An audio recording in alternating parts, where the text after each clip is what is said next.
À Châtillon-sur-Indre, le château retrouve peu à peu de sa superbe. Entamé il y a plusieurs mois, le chantier des remparts progresse rapidement.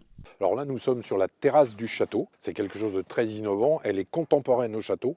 Donc ça, c'est quelque chose qu'on est en train d'apprendre parce qu'il y a un certain nombre d'éléments de l'étude qui portent justement sur les pierres, sur les matériaux qui sont utilisés. Donc, Pierre de la Brosse a construit un château très ouvert avec une terrasse donc, qui pourrait ressembler à des jardins qu'on retrouve sur l'ensemble des châteaux de la vallée de la Loire. Un bilan public a fait état de l'avancement du projet qui vise pour le moment à renforcer le mur de soutènement de la terrasse du château.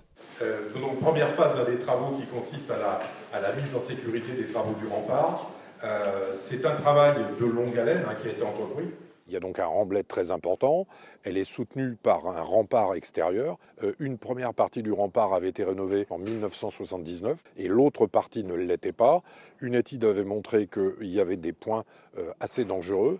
Ce chantier hors du commun a nécessité l'installation d'un échafaudage complexe, construit depuis la terrasse du château et équilibré par des contrepoids.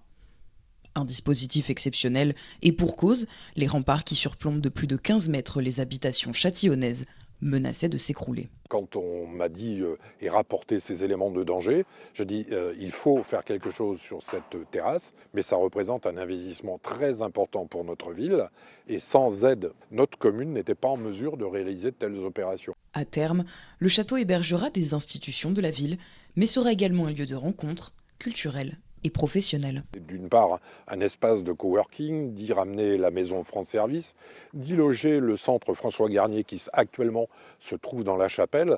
Donc voilà, et puis de créer des lieux de travail. Et puis à l'autre bout, dans le logis principal, de recréer la salle de spectacle telle qu'elle a existé après les années 1930. Un projet de longue haleine, autofinancé en partie, mais largement soutenu par la Direction régionale des affaires culturelles, la dotation d'équipement des territoires ruraux et le Fonds du patrimoine. On a ça sur un territoire, cette richesse patrimoniale et historique sur un territoire, c'est une chance pour les services et surtout pour la DRAC. Les premiers travaux vont débuter en fin 2022 sur la façade ouest, mais ensuite restera à trouver le financement pour la façade est et puis tous les aménagements intérieurs. Au total, la réfection du château devrait prendre entre 10 et 20 ans.